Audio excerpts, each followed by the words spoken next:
Você tem experiência de ter vivido muitos governos no Brasil, passado por crises, bons momentos. Como é que o senhor avalia a situação política e econômica do Brasil hoje? Bom, eu acho que todo começo de governo não é fácil, certo? Principalmente nesse, nesse novo governo tem algumas definições de natureza macropolítica diferenciadas. Mas eu acho que nesses últimos dias, né, vamos dizer, eu percebo que melhorou bastante o otimismo, em grande parte pela capacidade que a nação teve de entender a importância da reforma da Previdência, né? E isso é um divisor d'águas, né, realmente, porque isso é um passo para o país voltar a reequilibrar parcialmente, pelo menos, as suas finanças, né? A gente nota também o trabalho sobre a reforma tributária, é um debate também que está maturando, é muito importante isso, principalmente para o setor industrial, porque o Brasil continua exportando impostos, então tem custo do Brasil que poderia melhorar muito a situação das cadeias exportadoras. Eu acho que a área de infraestrutura, né, vamos dizer, eu acho que tem mostrado uma agilidade e avanço. Então, tem vários sinais que mostram que o governo está andando.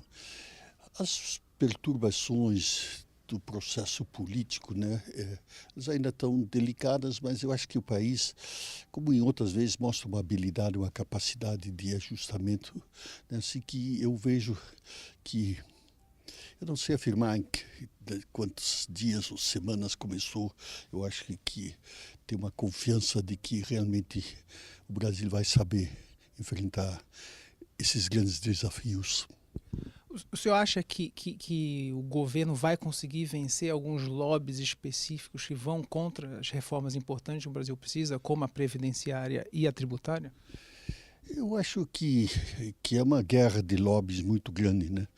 Mas esse é o ponto, acho que, positivo desse debate tão intenso, né? E o ministro Guedes tem enfrentado esse problema de uma forma brilhante, eu diria, e corajosa, né? É que há um limite de privilégios que as corporações podem sustentar, né? Vamos dizer, nós temos casos absurdos. Agora, lá no Rio Grande do Sul, houve uma aposentadoria de uma sargenta com 38 anos de idade, tá certo? Ela vai aos 80 tranquilo, né? A média de idade lá em cima, no Rio Grande do Sul já. Então, ela pagou um terço e vai se aposentar, vai ter 2/3 da vida. Quer dizer, e são estruturas inaceitáveis, né? E quem é que paga? É o povo que paga isso, né? Eu digo assim, o meu operário, né, paga um privilégio desse, não pode, né, certo?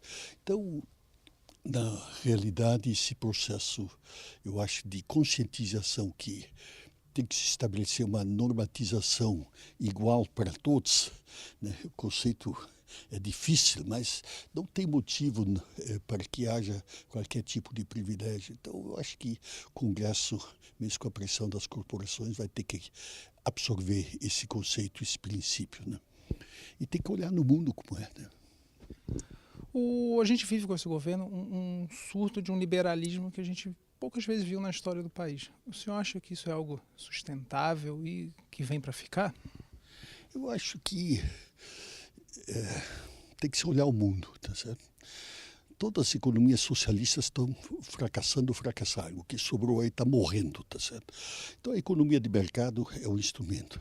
Se você comparar o número de empresas estatais que o Brasil tem, em todos os níveis, federais e estaduais, com qualquer país desenvolvido, né, você imediatamente percebe que não é insustentável, né? Então, na realidade, vamos dizer, a pressão econômica de os países têm que ser competitivos, e aí vários fatores de competitividade têm que ser analisados. Então, o Brasil tem que se ajustar ao que aconteceu no mundo e nós vamos ter que avançar pacificamente. Então, realmente tem que ser extremamente seletivo, né, em que momento tem que permanecer alguma estatal. Por que no Brasil sempre foi tão forte a ideia de que o Estado tem que resolver o problema das pessoas, tem que ajudar as empresas, tem que produzir. Isso é um pouco cultural, né, vamos dizer. Você pode perceber que os estados mais desenvolvidos, essa reação ou esse critério vai. Então, eu pessoalmente tenho convicção que o maior problema que o Brasil tem, mais complexo, não são as macrodefinições políticas e econômicas que os nossos gestores e economistas têm mostrado competência. No processo educacional, quer dizer, a educação básica é o fato mais importante, né, para que essa relação de dependência não seja necessária e que, pela capacitação, ninguém sabe dizer, o analfabetismo funcional real do Brasil é elevadíssimo, né? Isso é uma coisa inaceitável, vamos dizer, um país que queira atingir um patamar de desenvolvimento ou até de dignidade em relação a qualquer cidadão brasileiro. Então, esse é o ponto, no meu entender, que hoje tem que ser feito o maior esforço. O restante vem sendo a Previdência. Eu acho que pode-se dizer que o Brasil tem potencial de vencer.